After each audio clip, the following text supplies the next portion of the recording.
Salutations to our fine podcast audience. Welcome to Three Ps in a Pod, episode 246. We made it. Yes, we are. And those of all us here on this podcast never want to shy away from any question. So we're going to take on what you probably thought would be a very controversial question if you read the graphic before you hit play on this video or this podcast. But what does it say? I don't know what it. I can't wait to see what. I cannot wait to see what it is. What wow. Most people would call this one of those, hot button topics. Clickbait. This is our clickbait. You put a really provocative title, and people got to see what are they going to say? Because that's what people want to do. People want to see every issue. They go, what do these three morons? Yeah, why think would we matter? That's right. We don't. Automatically. I'll let them know. Never mind. Okay. I'm gonna let it go. Probably why. Yeah, it was. Filter I'm gonna shut that down. Filter My brain was like, "Say it," and I'm like, "No, do not say it." Say it. Okay. So here's the question: controversial. Why do Christians seem to put more of an emphasis on sexual sins than others, especially ones involving homosexuality or trans issues? Am I missing something? Should these sins be treated differently, and do they negate anything else Christian about a person? All right. So why, guys? Why do Christians put more of an emphasis on those? First of all, do they? I always like to start with the last question.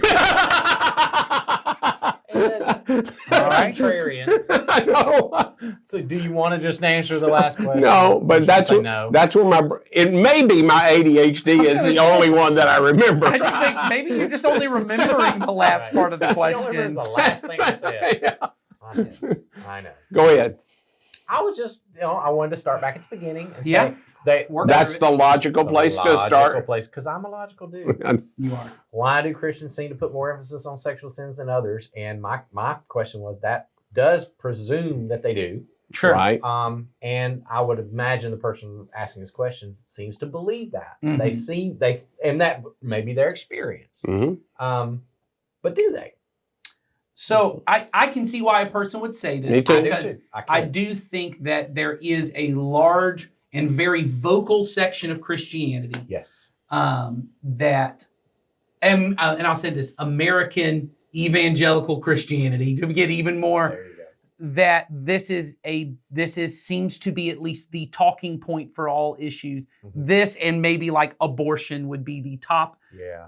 If we're going to talk about something that's wrong with our country or wrong with something, there are certainly Christians who seem to make this the... And do you think that's because most white evangelical Christians, to narrow it down, feel like this is one of those, I feel like they often consider this is like the slam dunk. It's like, I know, you talked about a few weeks ago, having certainty.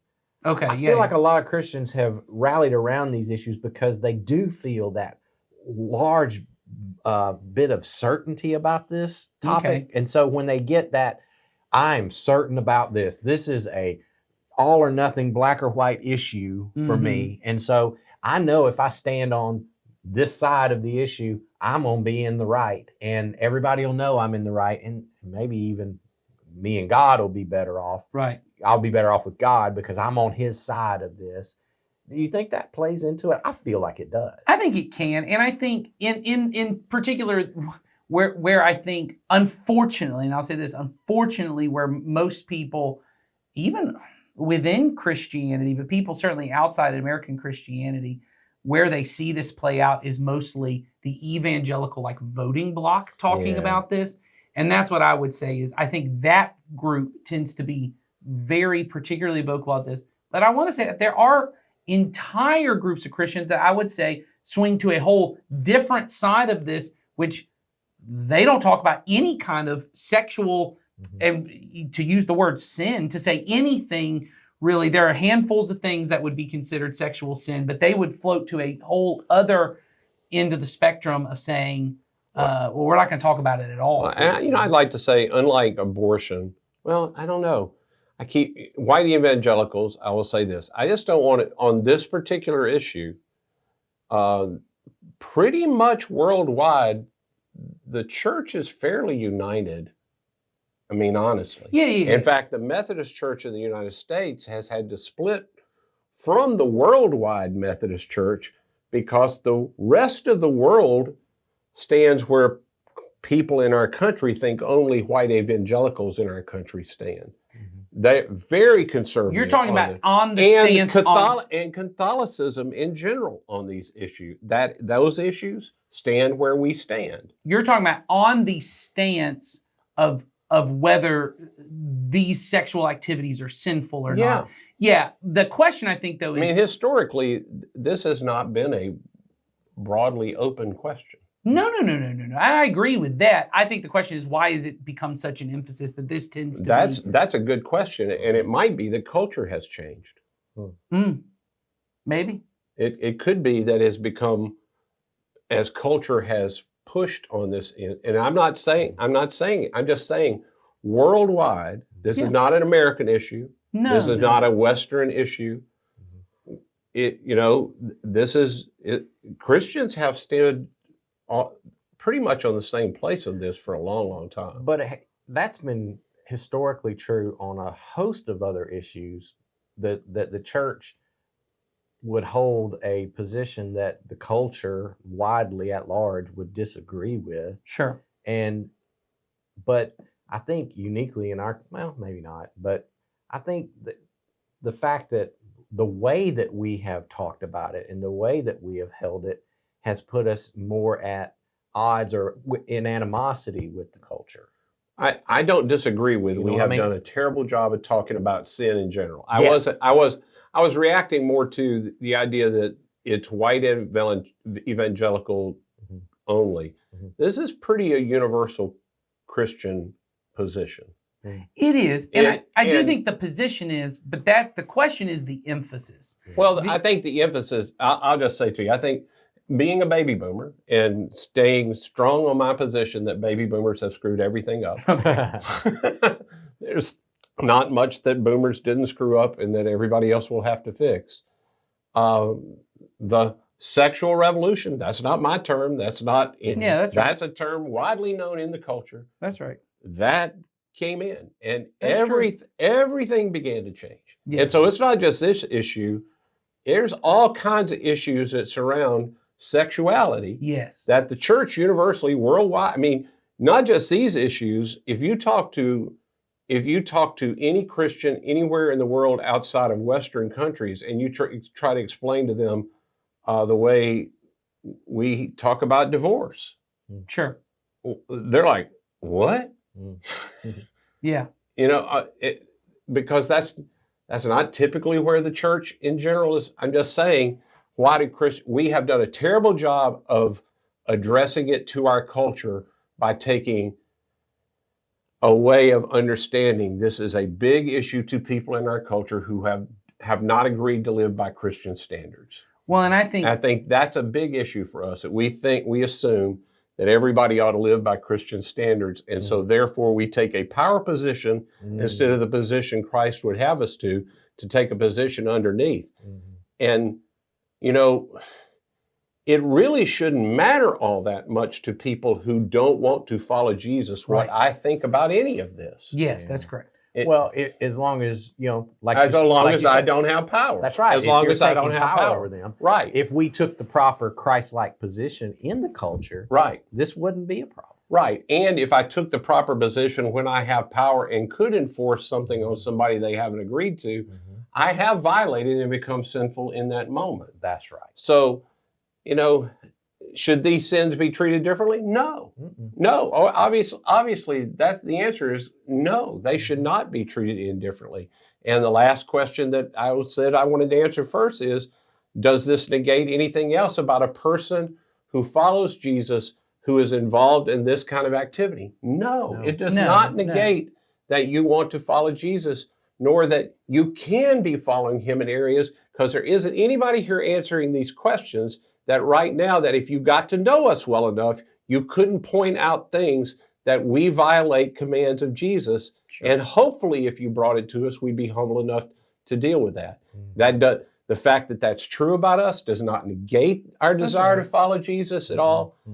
But admittedly, the way we have talked about it, I get why people are offended about the way we have Yeah, that's talked right. about it. That's right. That's right. Mhm. Well, and I think that other part, and that's what I was trying to get to, is I think because we have decided that primarily what evangelical Christianity is a voting bloc, is a political movement. I think this is why this has become the most vocal thing that we end up talking about, Yeah. is because what we've decided is if I've got to get everyone else to live, because all that a voting bloc is, I mean, this one person Stanley Hauer often says is that democracy is just the way that 51% of the population can force 49% of the population to do whatever they want them to do. And so in this case, if I have 51% of the vote and I can decide everything about your life I don't like anymore, and I've decided I'm going to try and enforce it on you, as you've said, to someone who would say, I'm not even interested in following Jesus. Well, that now causes, as you said, an animosity between, and then I have to dig my heels in on the point I want to make, and you've got to dig your heels in on the point you want to make, and now we're not even Now talking we're stuck. Well, and I would also like to point out to everybody who is the voting bloc thing, and we're really roaming off. And I mean, we're not political analysts, but I can watch things well enough to know, hey, if it's a voting issue, even on abortion, which everybody thinks, every evangelical Christian, it's the biggest thing ever. But every time we get a chance to vote on it, abortion stands. Mm-hmm. It got taken away not because people, many of which who were Christians, who secretly went in and voted against what they publicly say they believe. Mm-hmm. Abortion, the rights to have abortion in this country, they stand. Mm-hmm. And the same is true with this. I know the fear is that Supreme Court might rule and take away homosexual rights and that. Mm-hmm. If it ever comes to a vote, that will not be true. Mm-hmm. So it's not all Christians even. No, that's what I mean. That's what I keep going back to. Why do Christians? And that's a it has a feeling of you're encompassing everybody. Yes.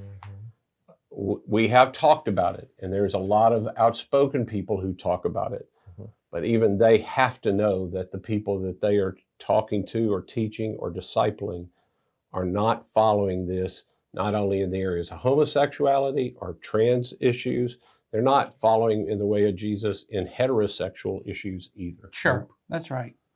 Well, and so that may be a good, because I think we might have answered most of this, so I don't want to shift off of it, but I do want to throw this out when you say of putting more emphasis on sexual sins than others and should they be treated differently. I don't think they should be treated differently, but I will say in the scripture, Paul does make a statement about sexual sins that he doesn't make about any other kind of sin. And he says, all other sins happen outside the body. Don't you know that sexual sins, they happen within the body. They're happening in your body. And here's how it's not only Christians that think that sexual wrongdoing is somehow worse than or different than other wrongdoing. Absolutely.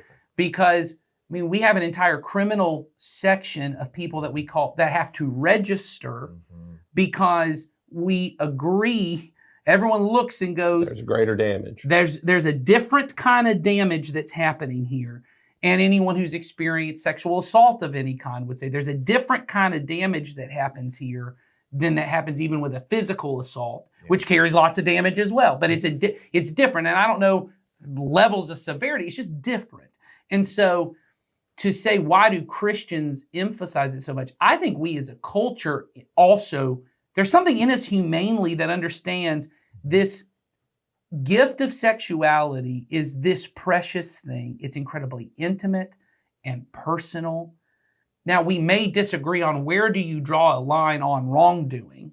Christians may draw the line somewhere else. But all of society seems at least to draw a line somewhere and say, when that happens, we have to deal with that.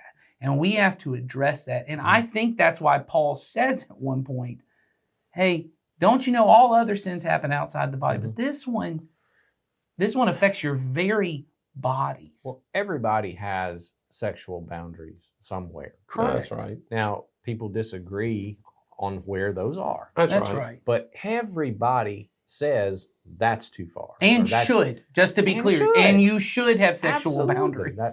I wasn't implying No, that. I knew you weren't. I just But- wanted to say that. But we all have to be honest. Even folks who would draw their sexual parameters, boundaries, limits in different places than I personally would. Sure. That you have to admit you have standards somewhere on that, and I think what you alluded to earlier is because of the way that we have talked poorly about this, we have made those differences sources of deep animosity and conflict and anger, and for that I think the church owes a lot of.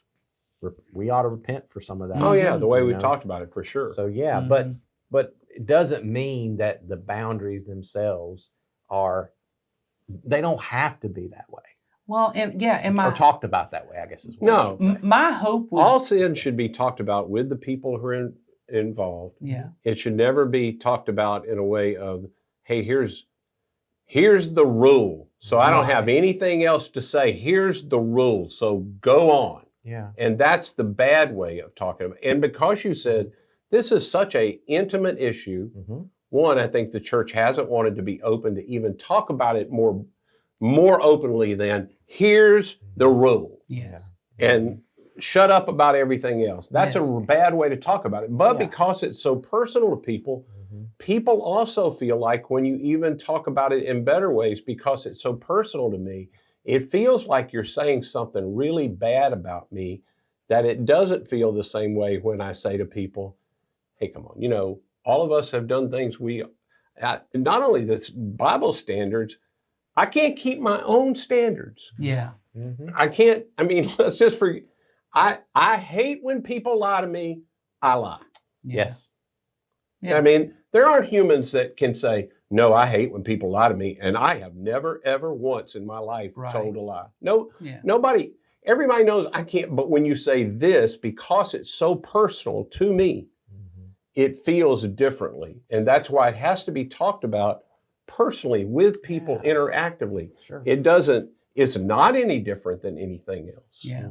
Well, and I think, and you brought up the sexual revolution, and I do think that's a really good point, because I think what unfortunately happened, and maybe the church standing on rules, I wasn't alive when all of that happened. I came into the world after the sexual revolution, but I think maybe the church, we don't have a vision of what sexuality looks like in a human flourishing context. We don't talk about it in that way. So all we have is what you can't do and what you should do. And honestly, when I was growing up in church, most of the sexuality talk, maybe because we were trying to live into the sexual revolution, was and once you're married, go hog wild, and anything you want to do, as long as it doesn't break this rule and this rule and this rule, do whatever you want. And what it became is we have a view of sexuality where it is primarily about pleasure, and it is primarily about self-expression, and it is not this sacred thing that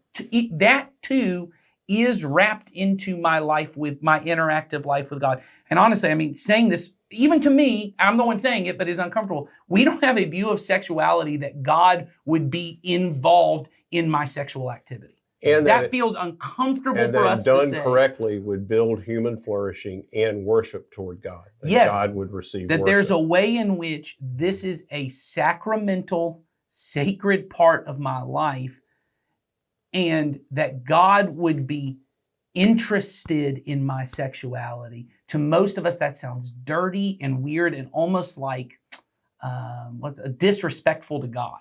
It's like God, as long as I stay in the boundaries, God almost kind of just closes his eyes and goes, you go do what you need to do. And I'm because you followed the rules and we're fine. But if you're not following the rules, I'm ready to get you.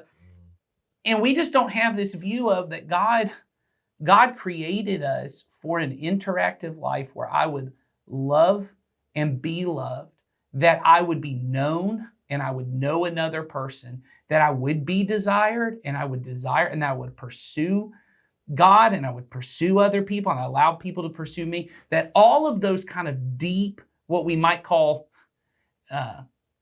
maybe transcendental kind of feelings, because honestly, if you watch movies and there's ever a sex scene or something in there, there's this euphoric, almost like worshipful way that people express themselves in this, that everyone goes, that's not what any actual act of sexuality looks like. But people have this, they're like, the music goes up and everything, and because we've turned it into this full experience, because I think there is an aspect of, you said, worship that is supposed to happen, but not worship of me. Right. Or the other person. Or worship of the other person. Or the two of us. Or the act of sexuality. And it's really gotten out of whack when, for a lot of people in our culture, the deepest truth about me is who I'm attracted to, who I have sex. And so that I must let you know that part of me, you can't really understand me unless you know that part of me. Yes.